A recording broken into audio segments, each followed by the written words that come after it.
こんにちは。発酵調味料教室シンプルブリューライフの早川です。このチャンネルでは発酵食などの食に関する知識や食と健康、そういったことをテーマにいろんなお話をさせていただいております。今日はですね、ちょっとお塩の話をですね、していこうと思うんですけれども、またですね、お塩の話をちょっとシリーズでやっていこうかなと思います。で、まず最初にですね、そのお塩ってどういう役割があるのかといったところをですね、今日はお話をしようと思います。塩の役割ですよね。塩ってその人間の体にとって、動物にとってですね、非常に重要な役割を、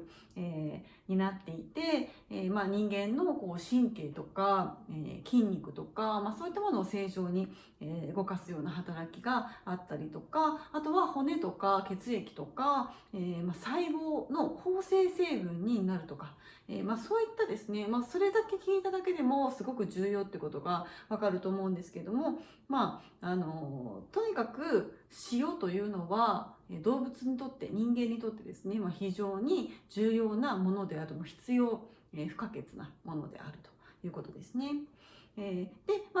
た人間の体への影響っていうのもありますし、もちろん、料理に対するですね、美味しさとか、そういったことを決める重要な役割というのも担っています。やっぱりちょっと少しの塩加減でそのお料理の味っていうのがもう変わってしまうほどですね、お塩ってお料理にとって、非常に、味付けにとってですね、キーになるような、ものだと、重要な、要素の一つですよねになるということも言えます。でその人間の体にとって必要不可欠であるということと、あとは料理に美味しい味をつけるということ以外にもいろいろな役割があるわけなんですね。なのでその役割についてですね、ちょっとこちらを見ながら解説していきます。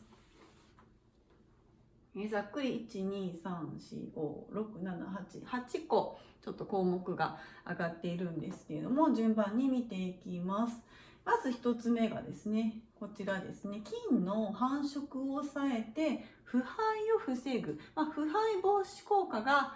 ありますよというところですね。でその腐敗する原因は、その腐敗菌っていうのが繁殖することによって食べ物とかが腐敗するんですけれども、菌がその腐敗菌がですね増殖して繁殖していくためには、温度と水と栄養、この3つが必要になるんですよね。で、その中のどれかをなくしたら腐敗菌が繁殖するのを防げる、弱くできるということになるんですけれども、お塩はですね、こちらの水分を抜くということができます。なので腐敗を防ぐんですけれども、その塩には浸透脱水作用というのがもともと備わっているんですね。なのでその浸透脱水作用によって食材に塩を振ると、その食材から水分を抜いてそこに塩が入り込んでいくみたいなことをするんですよね。で食材の中にある水分と結合しながら食材の中で塩分を蓄えていくということをします。なのでそれによって食材から水分が引き抜かれることによって、水分が少なくなるので、腐敗菌が入り込んで繁殖するのを防いでくれるということなんですね。要は水分活性を低くするといったところです。はい、ということで1つ目が腐敗を防止する効果があるというところですね。そして2つ目、発酵の調整です。発酵食品には塩ってかなり使われることが多いんですけれども、発酵というのはですね、そもそも微生物によって起きる現象ですよね。で微生物とこの塩の関わりというところでですね、塩の量を調整することによって、塩の濃度をですね調整することによって、先ほど言ったように、食品に含まれる水分量を調整したりとか、塩分量を、調整することができます。でその食品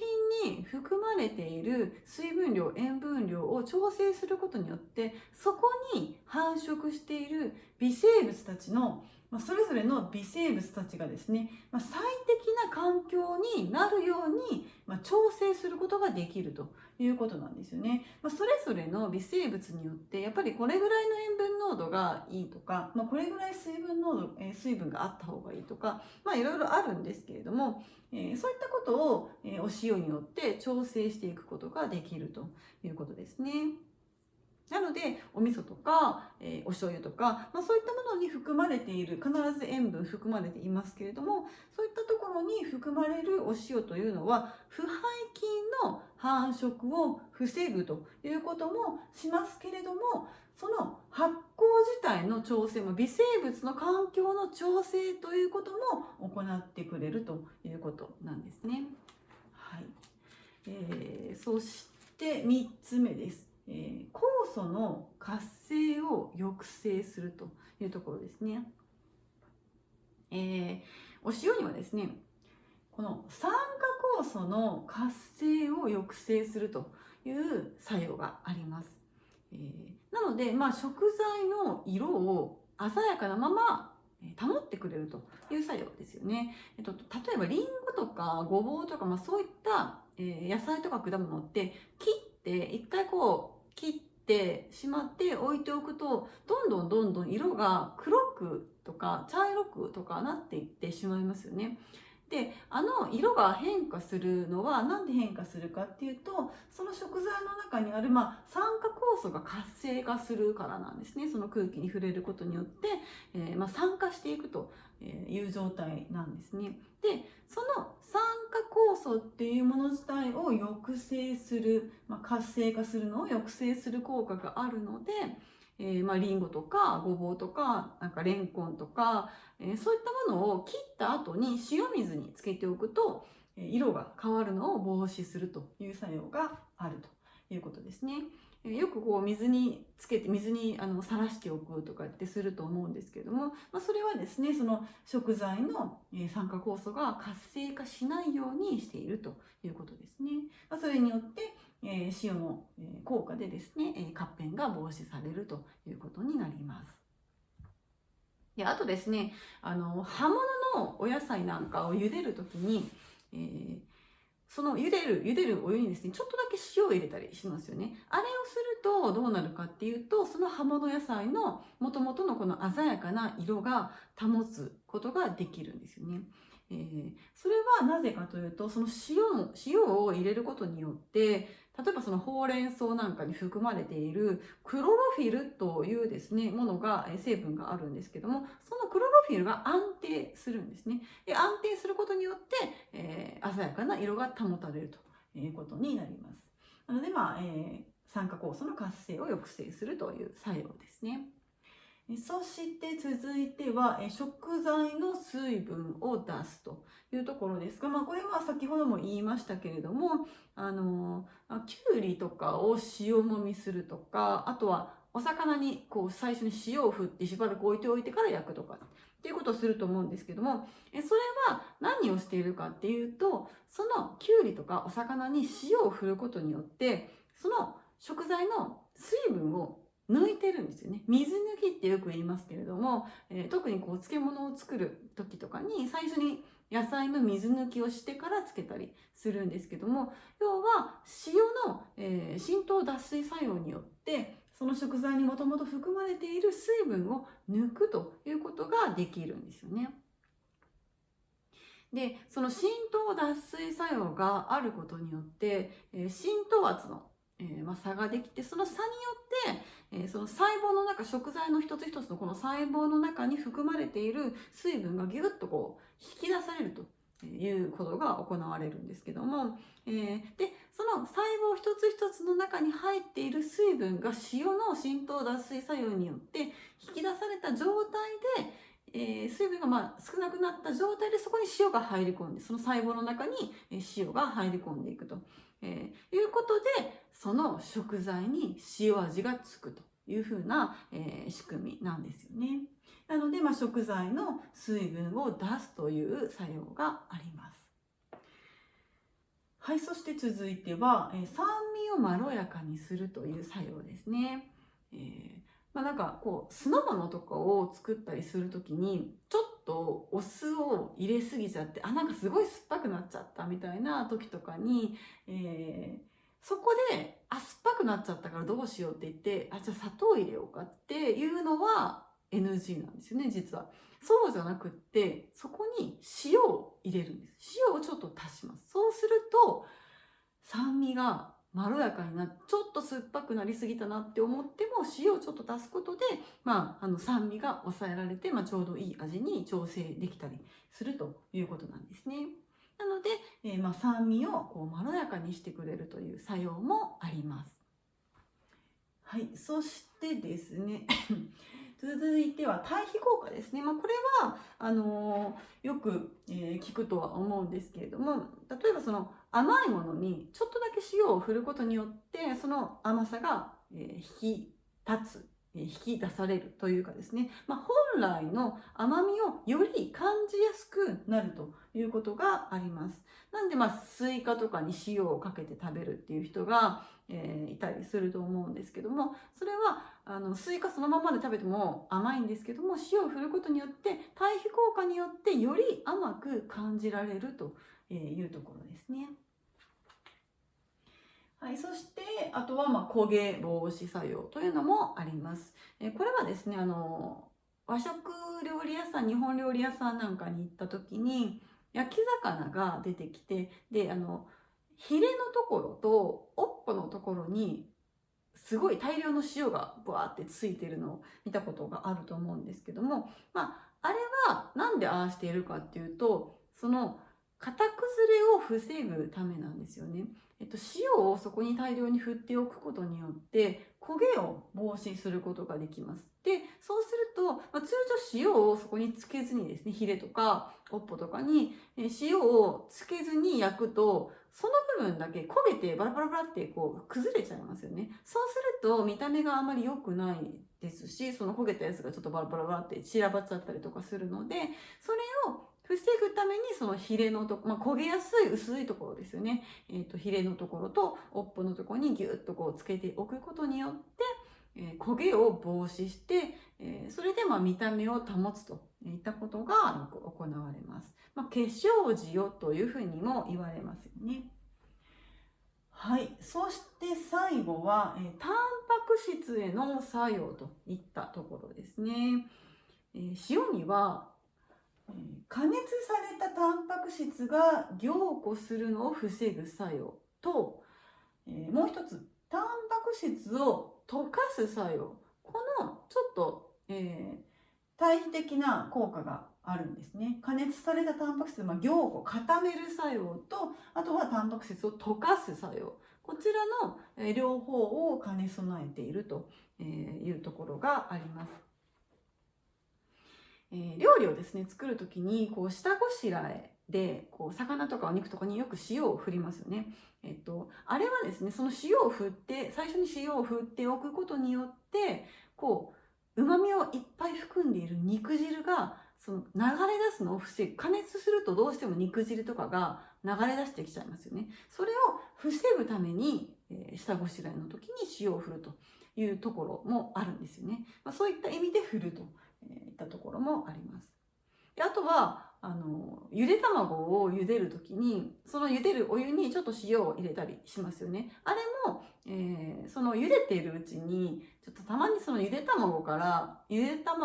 割れちゃって中身が出ちゃうことってありますよね。あれを防ぐためなんですけれども、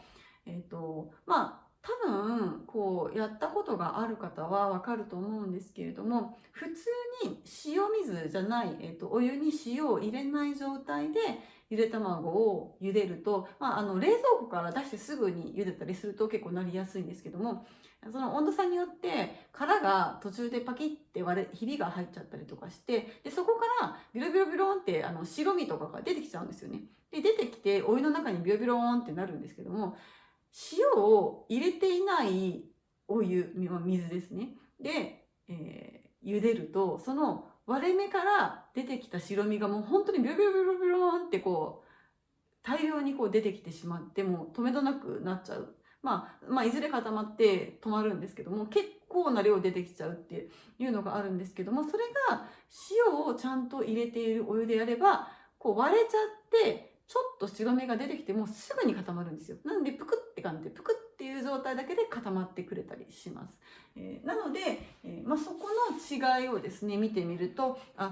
塩の効果だなっていうことが実感できると思うんですけれども、今言ったその下ごしらえの時に魚とか肉とかに塩を振るっていうのとか、ゆで卵を茹でる時に塩水で茹でるっていうのは、これがですが、このタンパク質が凝固するのを防ぐっていう効果を使っているんですよね。要は加熱した時にタンパク質がこう溶けてないようにそこで固めるっていうことをする。それをするために行っているということですね。要はタンパク質を凝固させるという作用を利用しているということになります。で、反対にそのタンパク質がタンパク質を溶かす作用ですね。これはどういう時に利用するのかというと、魚とかのこうすり身を作る時に、塩を入れますよね。そうするとこう粘り気が出てくるんです。魚の中に含まれているタンパク質が塩を入れて一緒に混ぜることによって溶け出してくるんですね。で、そのタンパク質が溶け出してくることによって粘り気が出て、うまくこうこねやすくなるみたいな、ところですね。あとは、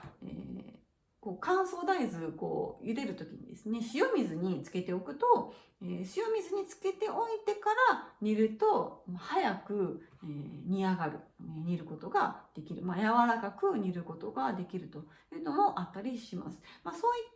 たのはこの、タンパク質を溶かす作用を利用しているということになります。はい、ということで、結構ですね、塩っていろいろな役割があるんですね。いろんな作用を持っていて、なので、非常にこう重宝されているということですね。人間の体にとってもちろん必要不可欠なものでありますし、料理に、とっては味をつけるというところで、めちゃくちゃ重要な、ところですよね。やっぱり塩味ってどんな料理にも大体ついてるんですよ。なので塩がなかったらほとんど味がしないっていうぐらい塩って大事なんですよね。なのでそういった料理に、も重要っていうことはもちろんあるんですけども、それ以外にもこういったですねいろいろな作用があって、その料理を作る過程での下ごしらえとか、そういったことにも利用されていますし、もちろんこの腐敗を防ぐとか、そういったところでもしっかりとですね利用されているということなんですね。はい、ということで今日は塩の役割ですね、作用についてお話をしていきました。で、塩ってこんなものなんですよって、こういう役割があるんですよというところをお話ししたところで、次回は、お塩ってどんな種類があるのかの、を解説していこうと思います。種類とあと原料についてですね、そういったことをお話ししていこうと思います。ということで今日は以上となります。また次回の動画でお会いしましょう。さよなら。